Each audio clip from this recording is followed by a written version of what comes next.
Recording is on.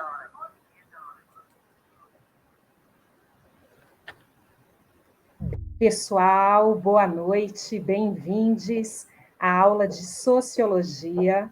Meu nome é Karina França, vamos chegando, pessoal, boa noite a todos, bem-vindos à nossa sexta aula de Sociologia. Enfim, com muito carinho que eu preparei a temática de hoje, a aula de hoje, a gente vai falar de renascimento, que é aí uma parte da disciplina que sempre me chamou a atenção. Na verdade, desde os primeiros anos escolares, lá na segunda parte do ensino fundamental, quando os professores de história, os professores da frente de humanas de forma geral, a professora de português, o professor de português, quando eles abordavam a temática renascimento, isso já me despertava interesse e vai ser um grande prazer dar essa aula para vocês. Eu acho que as trocas serão muito felizes, conto com a participação de vocês, a aula só faz sentido com a participação de vocês. Eu quero saber se a aula vai ser, né, se vai ter algum sentido para vocês, se tem aí algum valor sentimental, se falou com vocês, se tocou vocês, se de repente a aula de hoje, né, no caminhar dessa aula, isso vai abrir aí portas para vocês estudarem um pouco mais sobre a temática, ou se isso vai despertar para algo além da aula, porque esse tema, renascimento, pessoal, é um tema muito amplo, tá? A temática renascimento, ela dialoga com muitos campos, com muitos saberes, com muitas áreas do conhecimento. No início da minha fala, eu mencionei com vocês que lá no meu ensino fundamental, quando as professoras começaram a falar sobre renascimento, foi algo muito interessante, porque não foi apenas numa disciplina. Eu pude ter contato com o renascimento em várias frentes, né? Professores de português, professores de história, professores de artes, né? Então, dá para imaginar que o renascimento é algo grande, né? Não é algo que surgiu, né, num dado momento histórico, que só ficou num lugar, né? O renascimento, a ideia de renascimento, a proposta do renascimento, ela se expandiu conforme a gente vai ver, né? Ao longo dos slides, ao longo da minha conversa, enfim, vocês vão notar como o renascimento, ele é um tema amplo, ele é um tema plural, porque ele dialoga com vários campos do saber.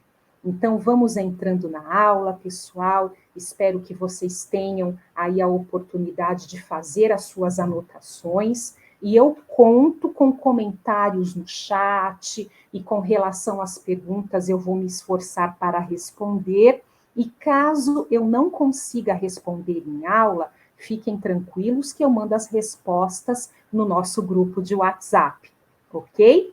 Deixa eu ver aqui se está chegando mais alguém.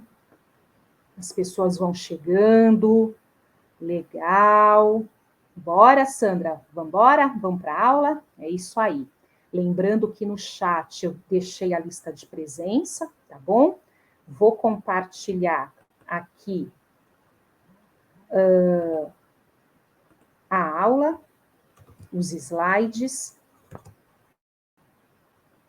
Eu vou ver se vocês já conseguem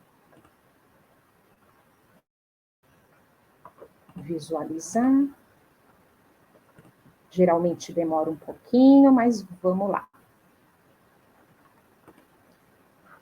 Conseguem visualizar o slide, pessoal?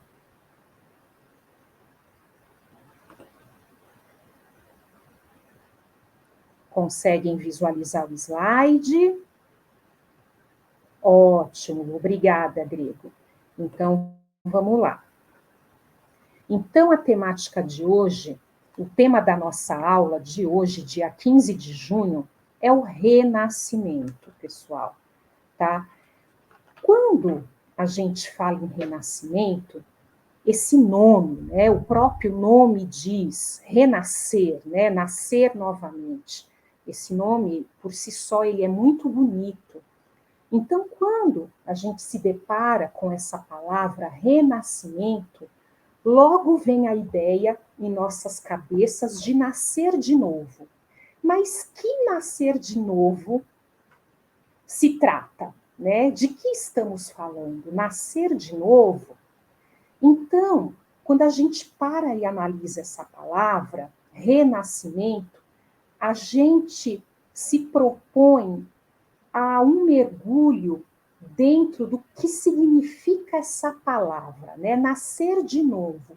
Então, essa proposta, ela já foi pensada em algum momento na história da humanidade, visto que é nascimento, renascimento, né? Nascer de novo. Então, o nascimento em si já aconteceu em algum momento na história da humanidade, né? Então, o próprio nome desse movimento, né, que muitos simplificam em apenas movimento cultural, ele já apresenta, através do seu próprio nome, a sua proposta, né? Então, é um retorno a coisas já desenvolvidas num tempo anterior. Então, quando a gente pensa em renascimento, tá? A gente tem que voltar um pouco na história e se situar um pouquinho. Vamos imaginar a Europa entre os séculos 14 e 16, tá? Foi nesse período que aconteceu o que nós chamamos de renascimento.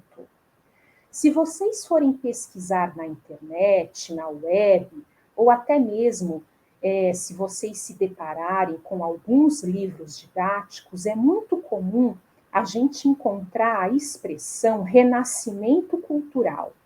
Mas como eu fiz questão de destacar aqui nesse slide, pessoal, o Renascimento ele surgiu na Europa entre os séculos 14 e 15 e teve, né, o seu propósito ligado a mudanças sociais, que não fica apenas no campo cultural. É claro que o campo cultural ele foi muito efervescente nesse momento, mas as mudanças não foram apenas no aspecto cultural, tá? Mudanças sociais estavam ali acontecendo, mudanças econômicas e políticas também, tá? Então, o momento do renascimento, como vocês bem veem aí, que pega aí 3 séculos, é uma fase de transição entre a idade medieval e a idade moderna. O renascimento, ele compreende um momento de transição, tá? Então, a gente consegue ver, por exemplo, que um elemento central no Renascimento é o antropocentrismo. Antropocentrismo que significa o quê? O homem foi colocado no centro, tá? Então a questão divina, Deus, não estava mais no centro do pensamento. Deus não era mais o centro. Não que Deus e a religião tenha perdido de tudo a sua importância, não. Mas foi um momento onde os saberes e o pensamento em si, toda a produção humana, não estava apenas voltada para as questões da fé. Também existia um esforço muito grande em valorizar o homem e o que o homem poderia produzir enquanto conhecimento, tá?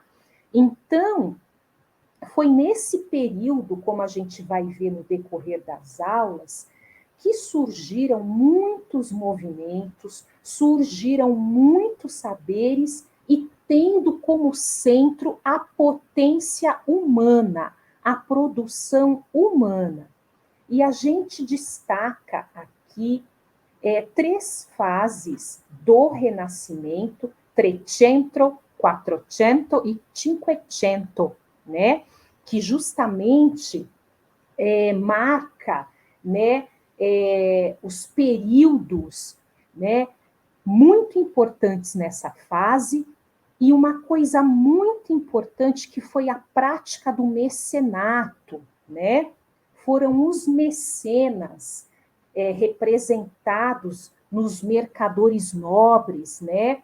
Os prósperos comerciantes da época que financiavam muitos artistas, tá?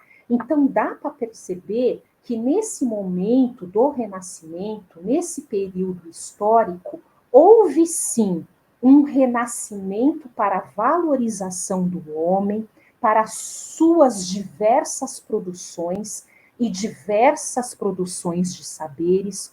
Houve um repensar, um renascimento do comércio naquela região, e justamente o fruto desses comércios que enriqueceu muita gente, entre eles os mecenas, que foram os grandes patrocinadores, né?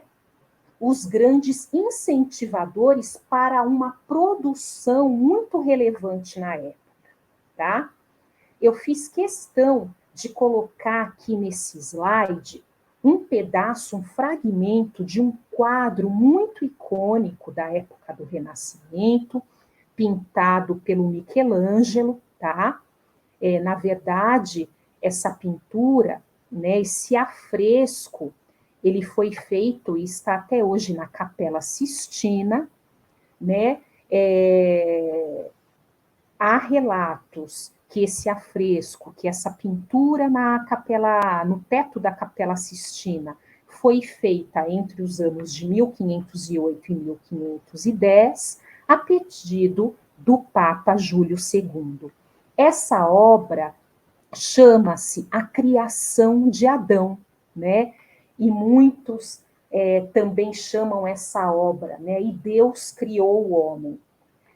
Essa obra, ela é muito emblemática, ela é muito importante para o Renascimento. Por quê? Porque além de marcar uma época, né, mostra bem a ideia do Renascimento, né, de valorização do homem a tal ponto que ele pôde tocar Deus, porque antes do Renascimento, pessoal, era impossível uma coisa dessa, né? Porque o centro do pensamento, o centro da sociedade, estava muito ligado às questões religiosas, né? E se cultuava um Deus todo-poderoso, que tudo podia e que tudo fazia. Olha só que momento interessante do Renascimento. Se coloca o homem, né, em diálogo com Deus. Então, esse afresco, essa pintura de Michelangelo, A Criação de Adão, deixa esse conceito do antropocentrismo muito em evidência. E essa pintura do Michelangelo, ela é tão importante, que na sequência dos slides eu vou apresentar algumas releituras dessa obra. Tem uma em especial que eu gosto muito, mas só para demonstrar quanto essa obra é importante e como ela é muito representativa de uma época. Então, né, esse afresco, essa pintura na Capela Sistina feita pelo Michelangelo, é um afresco, né? Ela se chama A Criação de Adão, ela é muito grande, ela está lá no teto da Capela Sistina, e ela representa um episódio do livro da Gênesis da Bíblia, né? No qual Deus cria o primeiro homem a partir do pó da terra. Esse homem, né, segundo a mítica bíblica, é o Adão. E como eu já falei anteriormente, é uma obra muito relevante, muito emblemática, é uma obra icônica, e ela gera muitas releituras. Essa daqui, muito engraçada para quem gosta de futebol, foi muito, né, divulgada na web, que mostra dois jogadores de futebol, né, o Messi e o Maradona, e o que seriam os anjinhos ali, né, num plano secundário, são outros jogadores de futebol. Então, o Messi na figura de Adão, né, do homem, e Maradona na figura de Deus, né? Eu acredito que essa releitura foi feita logo após, né, a morte do Maradona. E particularmente uma releitura que eu gosto muito, né?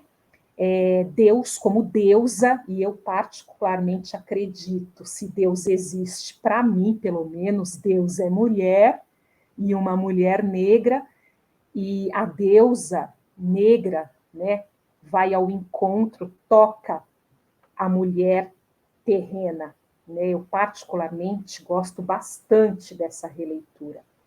E uma outra releitura, para quem gosta aí de desenho animado, na verdade não é uma releitura. Na verdade, eu trouxe esse próximo slide aqui só para recordar as tartarugas ninja, né? O nome das tartarugas ninja, né? Leonardo, Michelangelo, Donatello e Rafael.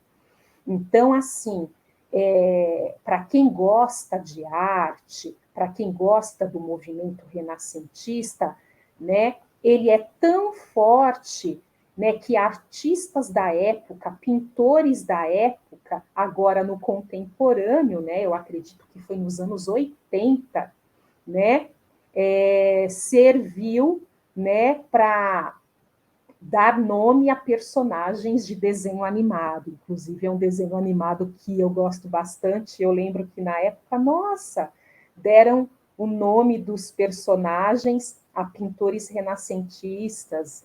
Eu fiquei muito feliz, surpresa, e também a gente reverencia o bom gosto do criador do desenho, né?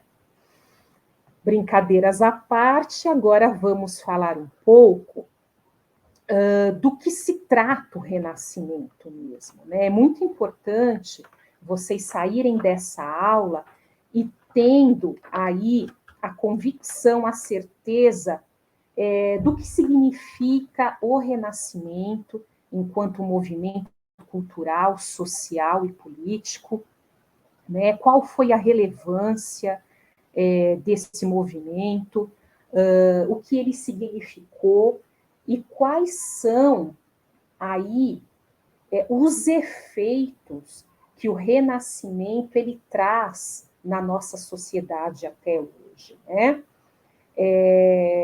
O renascimento ele não serviu apenas para nomear as tartarugas ninja, né? Apesar da gente adorar o desenho, mas ele foi aí uma proposta, né, um rompimento, uma quebra de paradigma muito importante na história, porque imaginem, né, naquele período entre os séculos XIV e XVI, o poder da Igreja Católica, né? Então, se existia um pensar e toda uma crença que tudo que acontecia na face da Terra era atribuído a uma ordem divina, né? Então, tudo que acontecia na face dessa Terra era porque Deus quis. Não se existia questionamento, né? Não se existia um pensar diferente, porque o que era cultivado e quem dominava era a Igreja Católica. Então, os princípios da Igreja,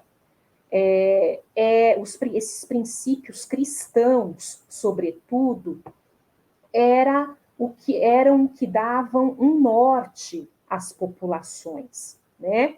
Então, vamos imaginar a quebra desse paradigma, né? O quanto o Renascimento foi importante e qual é a importância dele ser lido como um período de transição, tá? Entre a idade medieval e a idade moderna. Então, existe, né, neste período aí de 3 séculos, uma mudança de um sistema de pensamento, né?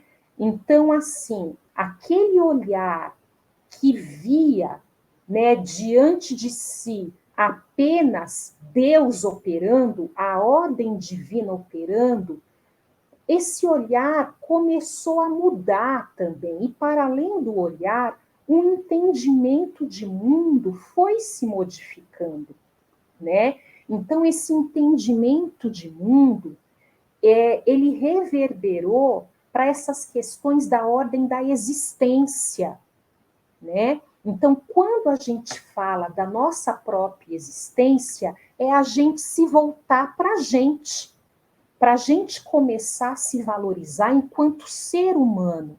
Então, uma característica muito importante do Renascimento é essa valorização do homem aqui no sentido de ser humano, tá?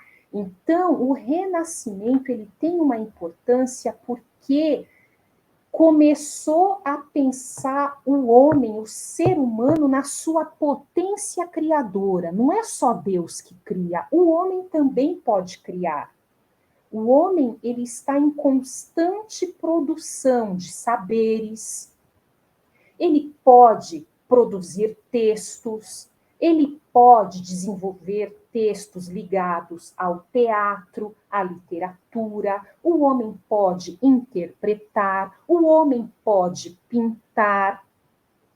E o próprio homem, ele pode produzir conhecimento e também ser objeto de estudo. E o homem também pode exercer a sua observação para olhar tudo que o cerca, a natureza. Então, foi justamente nessa época que começou, né, a surgir vários saberes oriundos dessa observação do homem pelo próprio homem e também o homem observando o meio, a natureza que o cerca. Tá? Então, vale repetir aqui, conforme está no slide, na Idade Média, grande parte da produção intelectual e artística estava ligada à religião, justamente por esse poder que a Igreja Católica exercia. Já na Idade Moderna, a arte e o saber se voltaram para o mundo concreto e a capacidade do ser humano em transformá-lo. Então, é justamente nesse interim, nessa fase de transição entre a Idade Média e a Idade Moderna, que está o Renascimento. Alguns livros, pessoal, alguns livros didáticos já falam que o Renascimento já pode ser enquadrado na Idade Moderna, tá? Outros livros falam que ainda não. Eu, particularmente, eu gosto de ver o movimento do Renascimento como uma fase de transição. Vocês, né, podem ver, identificar em textos diversos, livros diversos, até textos que estejam na web, essa diferença, né? Renascimento já está na fase moderna ou ser transição. Mas independente de como os professores e os autores e autoras colocam, não cabe aqui eu colocar o que é certo ou o que é errado, eu apenas estou aqui para despertar o quão importante foi o movimento do Renascimento, tá? E eu estou vendo aqui comentários no chat, gente, eu tenho que ler, Cauê. O mestre Splinter, um personagem do desenho que é o mestre das tartarugas, disse que quando ele cuidou delas, quando pequenas, ele as nomeou em homenagem aos pintores que ele gostava. Exatamente, Cauê Souza! E não é lindo? E olha esse mestre Splinter, que bom gosto ele tinha. Ele curtia arte renascentista. Olha só como ele era culto. Lembrando que o mestre Splinter era um grande rato, né? Ele vivia no submundo, mas ele era dotado de grande saber. Enfim, eu adoro as tartarugas ninja. Enfim, vamos lá estudar um pouquinho de Renascimento. E uma ideia muito importante, né, do Renascimento é a questão do antropocentrismo, né? O que é o antropocentrismo, pessoal? É colocar justamente o ser humano no meio, no centro, tá? É dar brilho, é dar luz ao ser humano. É o ser humano como protagonista, tá? Aí, quando você coloca o ser humano no centro, né, colocando o ser humano meio que no mesmo patamar de Deus, vocês podem voltar para mim e falar: nossa, que pensamento egoísta, né? Que hedonismo é esse, né? Enfim, né? As pessoas podem imaginar isso, né? Mas eu prefiro pensar que nessa fase, né, era um pensamento voltado mais justamente para as capacidades humanas, né? O que o ser humano é capaz de fazer, o que o corpo do ser humano é capaz de sentir. Então, é uma época que foi muito pensada essa questão dos prazeres da carne, os prazeres materiais, né? Essa coisa do sensorial, como isso pode ser vivido e não necessariamente com culpa, né? Como a gente pode realmente valorizar as nossas potencialidades, né? Isso mesmo, Grego. Super inteligente era o mestre Splinter. Ele era maravilhoso. Eu sou suspeita de falar. Mas colocar o ser humano no centro, né? Então, esse era o propósito do antropocentrismo. Não é mais Deus que vai ficar no centro. Deus pode até estar, ele pode até estar, mas o homem está ao lado de Deus, não necessariamente abaixo, porque o homem, o ser humano também pode ficar no centro. O ser humano, ele também pode ser protagonista. Então, a ideia do antropocentrismo é justamente essa valorização do ser humano. E quando a gente fala de antropocentrismo, uma outra característica, um outro elemento do movimento renascentista é o racionalismo. Quando a gente fala em racionalismo, logo a gente pensa na razão humana, né? Na atenção que o homem dá para determinados assuntos. O homem começa a observar a si mesmo e o que o cerca. O homem começa a fazer experimentos. O homem começa a voltar mais para si mesmo. Aí vocês podem me perguntar, será que não é aí que começa esse lance da individualidade? A gente pode dizer que sim, pessoal, né? Porque antes existia apenas uma ideia de se venerar, né, Deus, né, Deus Todo-Poderoso, e humano, as nossas potencialidades foram colocadas de lado. E quando o homem começa a pensar sobre ele mesmo, atitudes individualistas podem surgir, né?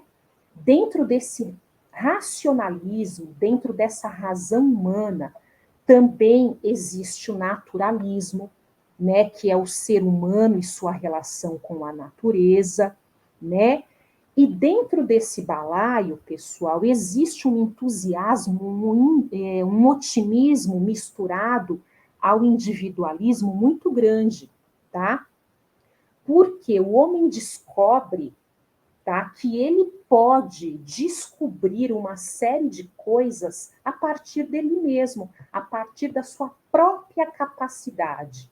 o homem ele pode ser gerador de muitos saberes, saberes que antes só eram atribuídos ao divino, tá? Então, foi nessa fase do renascimento, tá? Renascimento esse, que é um nascer de novo, porque essa ideia do renascimento é a busca dessa potencialidade humana que quem começou isso foi lá na Grécia Antiga, os gregos começaram com essa ideia da valorização do homem, entendeu? Por isso que nesse período fala renascimento, porque é um nascer de novo, porque numa determinada época da humanidade isso já foi pensado, mas outros interesses, outras formas de pensar o mundo vieram e essa coisa de pensar o homem, o humano,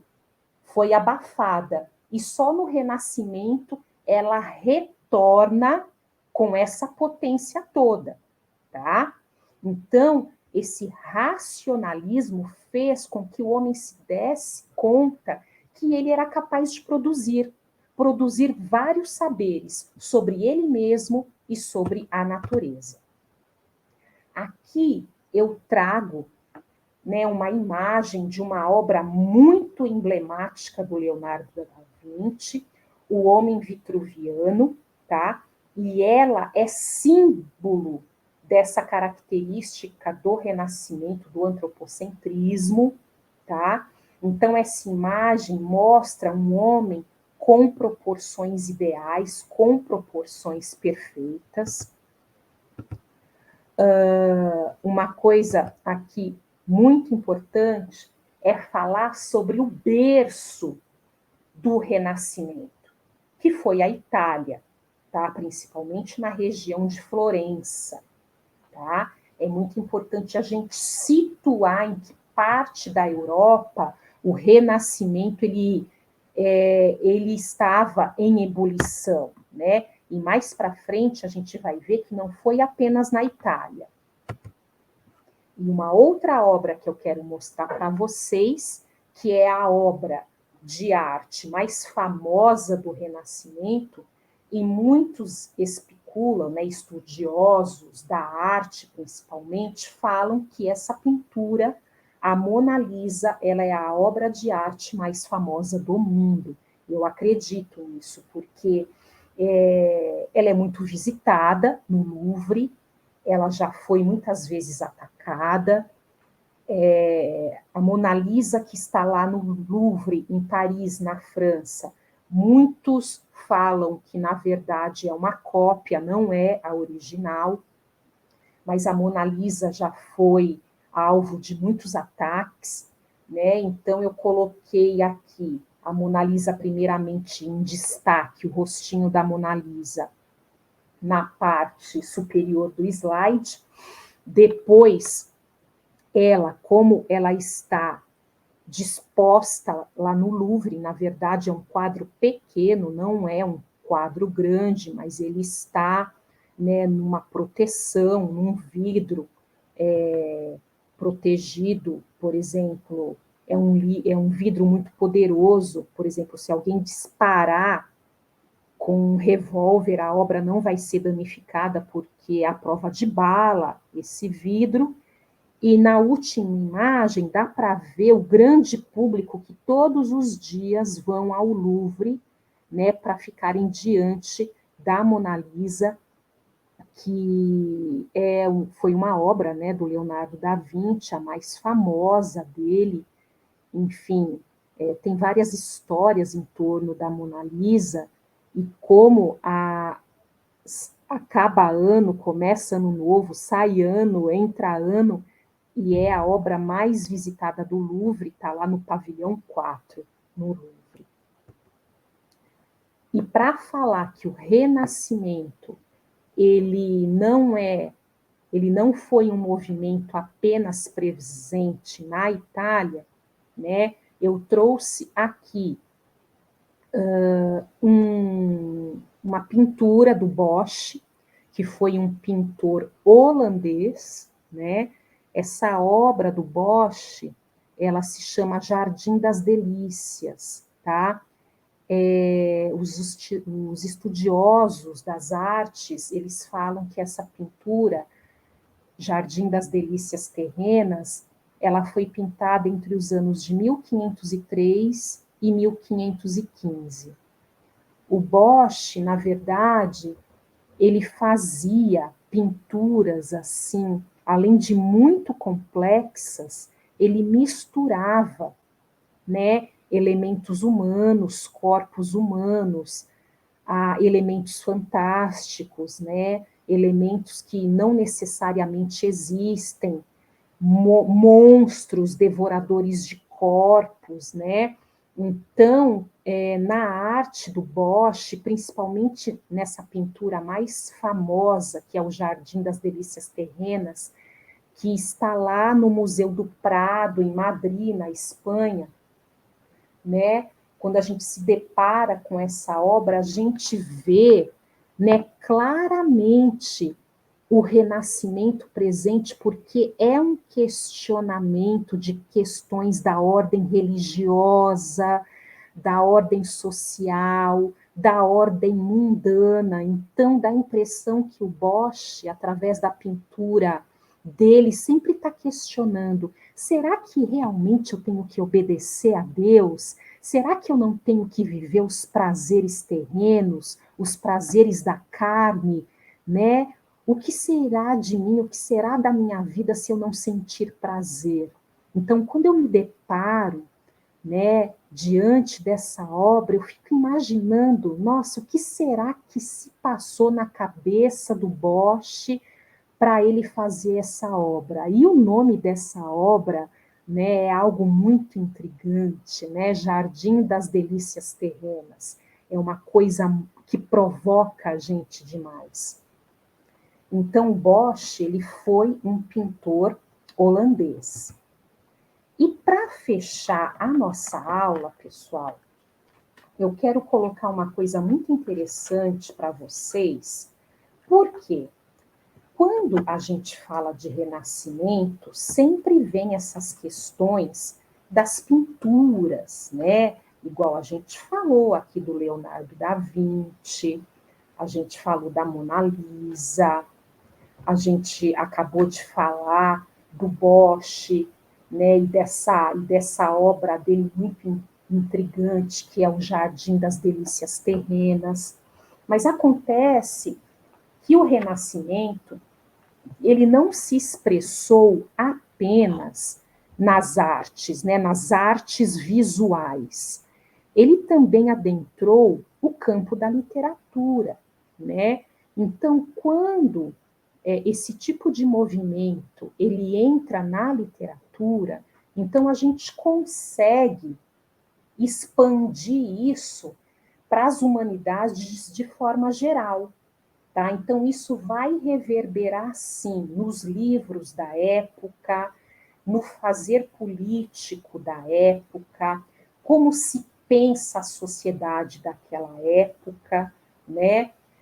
Como a gente pode organizar as nossas vidas. Então, imaginem só, né? Eu trouxe aqui dois exemplos: o Dante Alighieri, representando a Itália com a Divina Comédia, e o Camões, né, representante de Portugal, com os Lusíadas.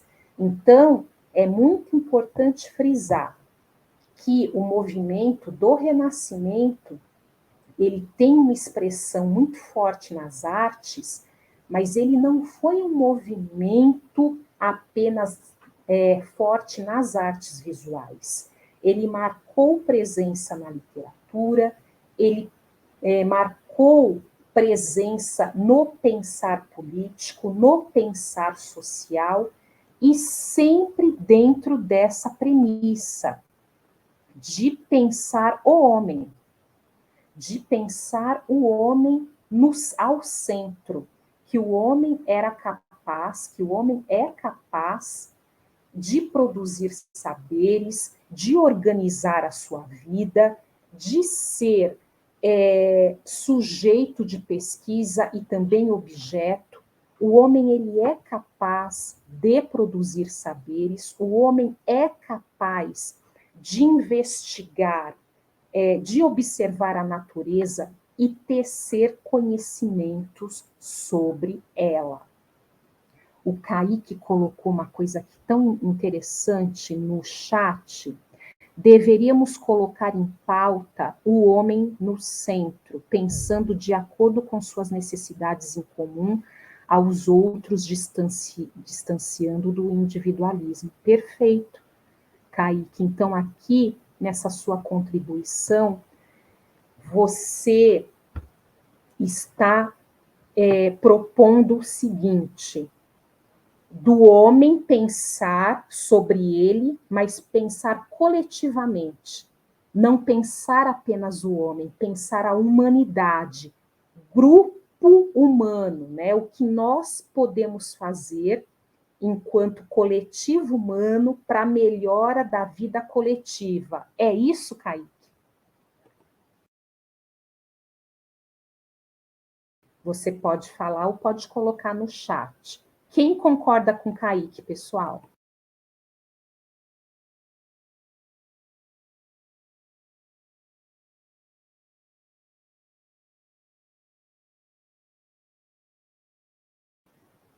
A Sandrinha concorda, o grego. Beleza, Kaique, ele concordou. Então, eu consegui fazer a leitura da contribuição dele. É isso. Eu acho que, na verdade, né, eu estou colocando aqui uma luz em algo que eu suspeito, a proposta primeira do Renascimento foi justamente colocar o homem ao centro, mas para se pensar o coletivo. Mas no desenvolvimento, né, desse movimento renascentista, surgiu o individualismo, né? Então, assim, essa coisa do coletivo foi perdendo força. Mas eu acredito que uma ideia primeira do Renascimento foi pensar a humanidade, sim, na sua coletividade. Sim. Vocês gostariam de colocar mais alguma coisa, contribuir com algo mais? Vocês gostaram dos slides? Eles ajudam um pouco vocês a pensarem sobre a temática do Renascimento?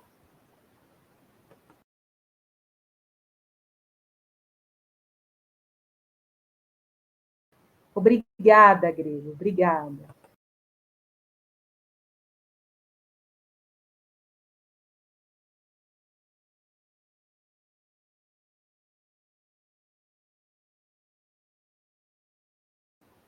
É isso, pessoal? É isso? Certo. Vou colocar novamente aqui a lista de presença, tá? Repetir o link da lista de presença para vocês registrarem presença. Finalizei a minha apresentação. Tudo bem, Laila, eu já estou finalizando. Fique tranquila que eu já estou finalizando. Agradeço a presença de vocês, é sempre um prazer partilhar saberes com vocês, eu aprendo muito com vocês. Muito obrigada. Boa noite.